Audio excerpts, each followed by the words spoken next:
There are a few ways to do it, but the most common way to desalinate seawater is with reverse osmosis.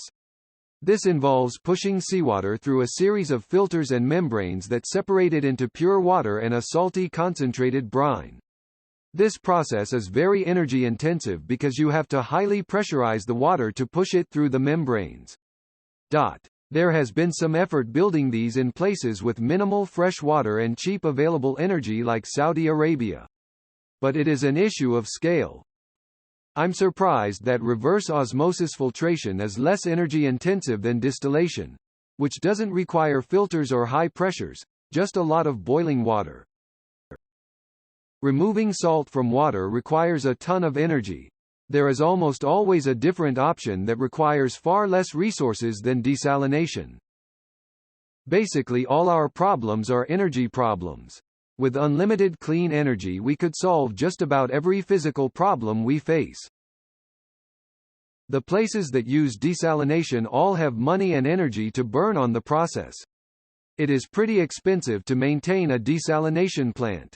The process to desalinate relies on levels of filtering way beyond what we normally think of for filtered water because salt can get through a normal filtration system that is operating on a large scale.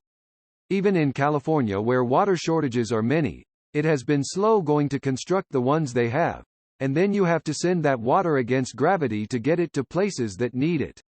It's pretty expensive and so is slow to come into the market. That being said, the technology is being used in many places, which means innovation will continue to happen and maybe someday soon the scale will tip toward affordable enough to be tried in poorer areas that suffer from water crises. I had a geology professor in college say once while we were covering basic hydrology, "Water flows uphill towards money." I live in Perth, Western Australia. We get 45% of our water from desalination. It is powered by a wind farm.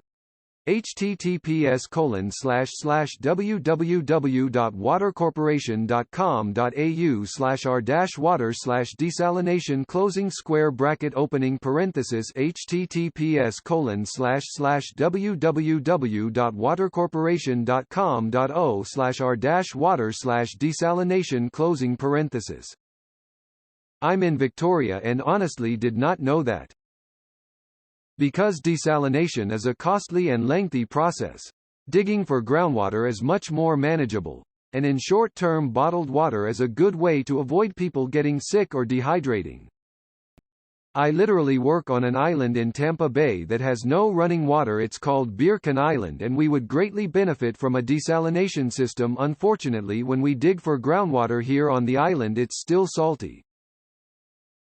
Short answer: it's extremely difficult and extremely expensive for not a whole lot of payout in terms of the amount of drinkable water you get. Resources used.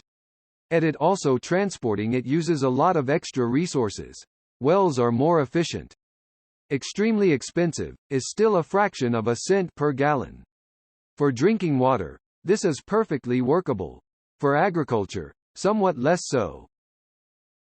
Desalination requires a lot of energy. Places that are experiencing a water crisis are also likely to be experiencing an energy crisis, post-natural disaster, which makes it a double whammy. However, it is a practical solution when energy is not a limiting factor. The Saudis do this since they experience extreme water scarcity but have plenty of oil to supply the energy. https://en.wikipedia.org/wiki/water_supply_Saudi_Arabia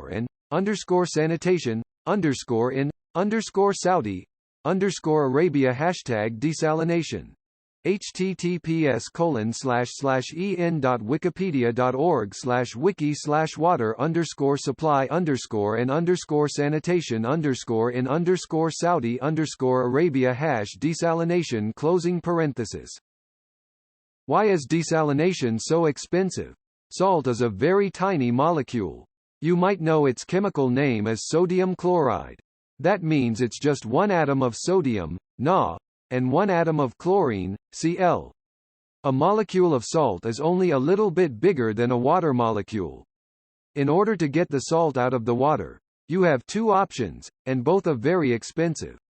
One option is to basically boil the water and collect the steam. Another option is to use a filter with very, very tiny holes. This also takes a lot of energy because you have to push the water through the filter. With most filters, water flows through pretty easily. But the special filters needed to separate out the teeny tiny salt molecules are super fine, so you need a lot of pressure to push the water through. Is there a possibility that someone could invent a cheaper process in the future? Or is there a fundamental scientific limitation that says, nope, we are screwed? It is. Half our state's water comes from desalination and our state is over 3 times bigger than Texas. A Perth resident? Also, the resulting brine is highly concentrated saltwater and can destroy the surrounding ecosystem. We just dump that back into the ocean. California has and uses desalination plants. We just don't have enough. As others have said, it isn't feasible to solve a water crisis with desalination due to energy requirements. Always had the dream that excess solar power could be used to desalinate, rather than the power grid owners whinge about rooftop solar destroying their business. Unfortunately, the reality is it probably won't be consistent enough for a meaningful supply. But for places like Western Australia and California it would be ideal. It already happens in Israel, a country that used to have water shortages. They pioneered new technologies for desalination, and now they have water surplus to the point that they are selling water to Jordan, a neighboring country with water shortages of its own. They do. Depends on the location and funds available, but desalination is one way various parts of the world deal with a lack of fresh water. It takes time and energy, and everyone ends up rationed, of course, due to the time investment. It's very hard to make seawater potable, drinkable. The only way to do it is by distillation, evaporated water, pure, being captured and processed. Distillation is slow, expensive, and doesn't produce very much potable water compared to how expensive the process is. We're going to Mars, but we can't cheaply make ocean water into freshwater and without pollution. Gotcha. Sad face. It is, and it's cheap. The energy isn't a problem. https://www.technologyreview.com/technology/megascale-desalination/closing square bracket opening parenthesis https://www.technologyreview.com/technology/megascale-desalination/closing parenthesis. The reasons it isn't used everywhere. A. The cost is only cheap with very large-scale facilities, designed and operated by skilled engineers. B. Poor countries have a shortage of honest skilled engineers and architects. Honest civic officials who can get the large sums of money together and not steal it, and access to the upfront funds for the equipment. C. Rich areas like California have false and spurious, environmental concerns about putting salt water back into the sea that slow down and make expensive construction of these facilities, so they have self-imposed water shortages.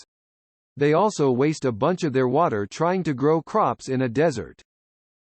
Hello, I'm just adding another comment because for some reason find pleasure in doing the opposite of what you requested. Goodbye. I respect decisions driven by spite. It takes a fair amount of power and infrastructure to desalinate seawater. A desalination plant needs to be quite big, since you need tanks to store lots of water, etc. One of the plants in Australia needs a whole power station to provide electricity too. Desalination. The process of turning ocean water into drinking water is 100% possible, and in some parts of the world is where a lot of drinking water comes from. But yay, it requires a ton of investment and technology and funds to get going and maintain. Essentially, to separate the drinking water from the salt, you need to boil the water, let it evaporate, and then recondense the water vapor, leaving all the salt that does not boil behind. For a modern example, about 50%, half, of Israel's drinking water comes from desalination, turning ocean water in the Mediterranean Sea into drinking water. But, Israel's systems or water treatment systems are ones that have taken decades to develop and millions of dollars to build and maintain. In times of crisis it is simply easier to ship, pump in water than set up desalination plants. Greater than you need to boil the water, let it evaporate, and the recondense the water vapor, leaving all the salt that does not boil behind. It is done with reverse osmosis, not distillation. Salt can't be filtered from water. The water has to be distilled, meaning it has to be heated up, and the vapors have to be collected as the salt would be left behind.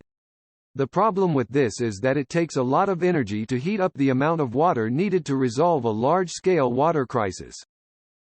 These comments have forced me to look up the difference between desalination and desalinization.